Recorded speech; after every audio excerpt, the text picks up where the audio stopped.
Daktari Netumbo Nandi Ndaitwah naye kutoa ujumbe wake. Asante. Karibu sana Mheshimiwa Rais. Nakushukuru sana MC.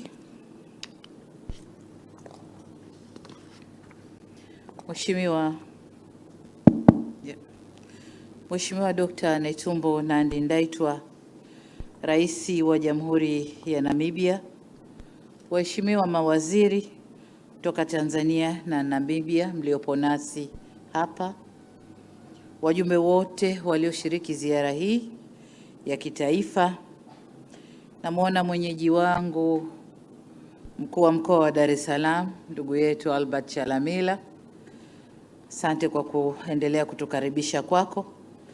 Ndugu wanahabari, mabibi na mabwana, habari za mchana.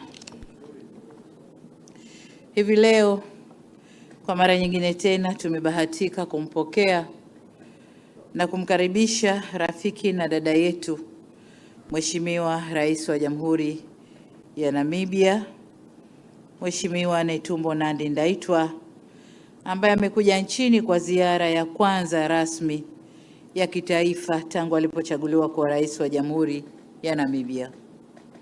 Mtakumbuka kuwa mwaka jana mwezi Mei, miezi michache baada ya kuteuliwa kwake au kuchaguliwa kwake kuwa rais wa Jamhuri ya Namibia, alifanya ziara ya kujitambulisha hapa nchini. Ni dhahiri kuwa uamuzi wa Rais Ndaitwah kututembelea mara mbili ndani ya kipindi cha mwaka mmoja ni ishara nzuri ya kuenzi ushirikiano thabiti na wa kihistoria uliopo baina ya mataifa yetu.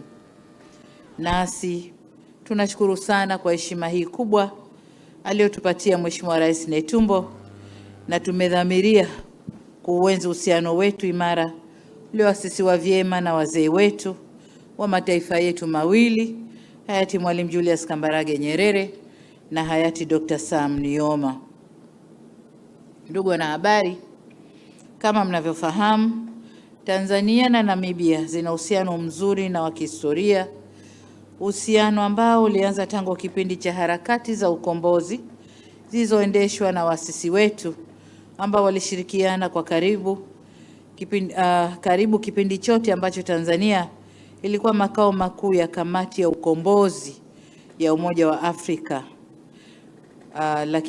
ikijulikana wakati ule kwa OAU Liberation Committee.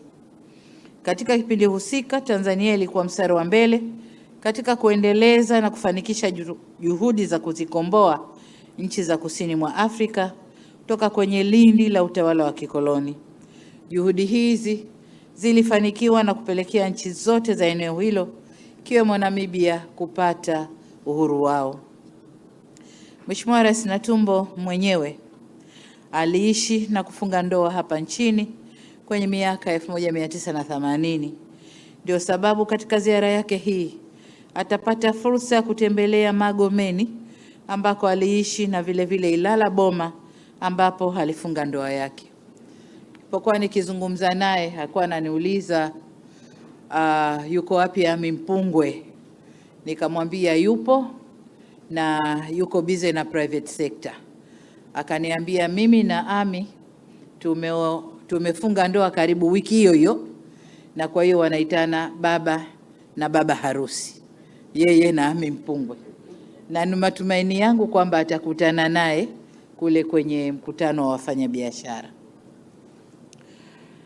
Aidha, kesho atatembelea Kongwa mkoani Dodoma ilipokuwa kambi ya wapigania uhuru wa Namibia na mataifa mengine ikiwemo Afrika Kusini, Angola, Msumbiji na Zimbabwe. Eneo hilo ni kielelezo tosha kwa mchango mkubwa uliotolewa na nchi yetu kwenye ukombozi wa bara letu.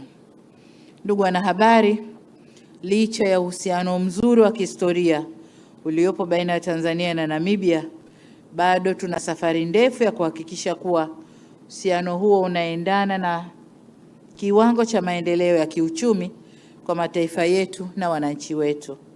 Ni ukweli usiopingika kuwa ushirikiano wetu kwenye nyanja ya kiuchumi bado ni mdogo.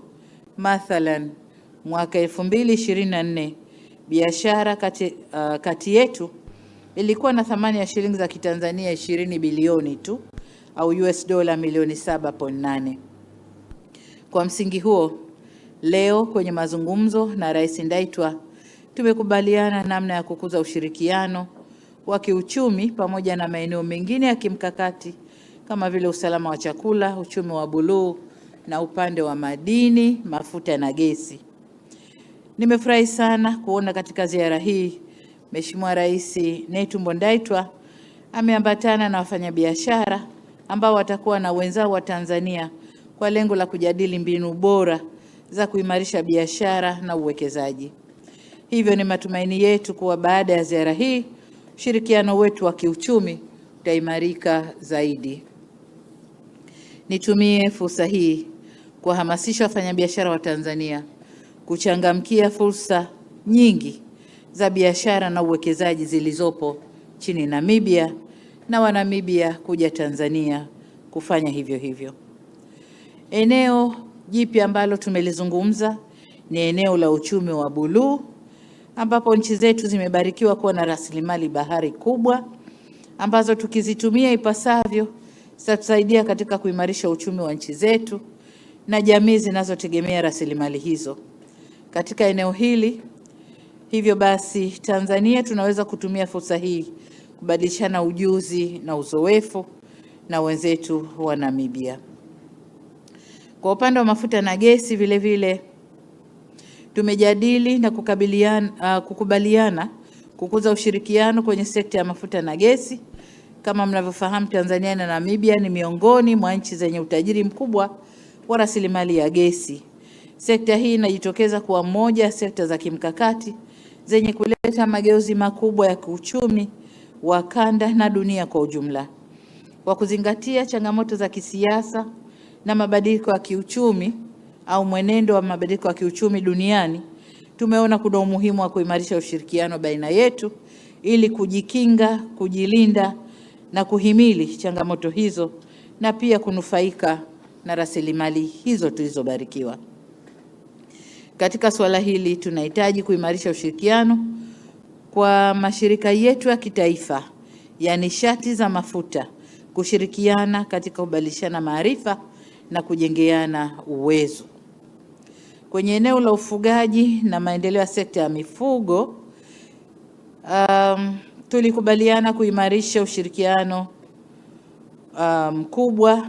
Nchi zetu mbili ni miongoni mwa nchi zenye idadi kubwa ya mifugo barani Afrika. Wenzetu wa Namibia wamepiga hatua kubwa katika eneo hili. Hivyo tumekubaliana kukamilisha hati za makubaliano itakayoweka misingi bora ya mahusiano katika sekta hii. Maeneo mengine tuliyozungumza ni masuala ya kuimarisha ushirikiano kwenye sekta ya anga, ikiwa ni kuanzisha safari za ndege baina ya nchi zetu mbili ili kukuza utalii na biashara. Vile vile tuligusia suala la kukuza matumizi ya lugha ya Kiswahili nchini Namibia, ikiwa ni lugha inayokuwa kwa kasi na kutambulika kimataifa. Tayari Chuo Kikuu Huria cha Tanzania na Triumph College ya Namibia vimeanza kushirikiana kufundisha Kiswahili.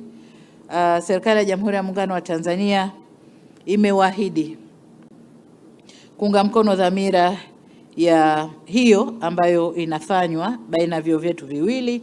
Lakini katika mazungumzo yetu, Mheshimiwa Rais ameomba walimu wa Kiswahili kwa ajili maalum ya kufundisha wafanyakazi wa serikali, hasa wafanyakazi wa Wizara ya Mambo ya Nje ya Namibia. Nasi tumeahidi kupeleka walimu hao. Masuala mengine tuliyozungumza ni masuala ya kimataifa.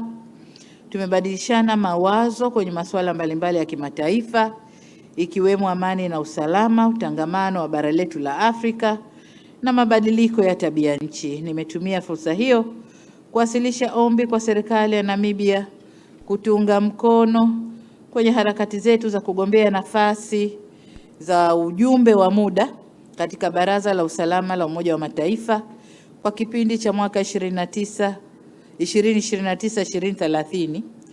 Pamoja na hilo, tumeomba kuungwa mkono kwa wagombea wetu kwenye nafasi mbalimbali. Ndugu zangu wanahabari, kabla sijahitimisha, napenda niseme kuwa Licha ya changamoto zilizopo, bara la Afrika lina utajiri na fursa nyingi, ikiwemo nguvu kazi kubwa ya vijana, utajiri wa rasilimali za maliasili pamoja na ardhi yenye rutuba. Hivyo ni imani yangu kuwa endapo nchi za Afrika zitashirikiana ipasavyo kama tulivyofanya katika kipindi cha harakati za ukombozi, tutaweza kutatua changamoto nyingi zinazotukabili na kuleta maendeleo yetu bila woga, bila vikwazo, bila hofu. Kwa msingi huo, nitoe rai kwa watendaji wa nchi zetu mbili kuhakikisha masuala yote tuliyojadili na kukubaliana na dada yangu Mheshimiwa Rais Netumbo Nandi-Ndaitwah, Rais wa Jamhuri ya Namibia, yanatekelezwa kwa wakati ili kuchagiza ustawi wa maendeleo ya nchi zetu mbili. Napohitimisha, napenda kurejea kauli yangu ya awali kumshukuru Mheshimiwa Rais Netumbo Nandi-Ndaitwah kwa kutenga muda wa kuja kututembelea licha ya majukumu mazito alionayo. Baada ya kusema hayo, namkaribisha sasa Mheshimiwa Netumbo Nandi-Ndaitwah naye aweze kuzungumza yale niliyoyaacha na mengine ambayo nafikiria kuzungumza naye. Mheshimiwa Rais, karibu sana. Ili kuwa mwanafamilia bora wa Global TV, usisahau kusubscribe, like, kushare na kucomment. Baada ya kusubscribe, bonyeza alama ya kengele ili kupata taarifa kwa kila video inayopanda Global TV Online.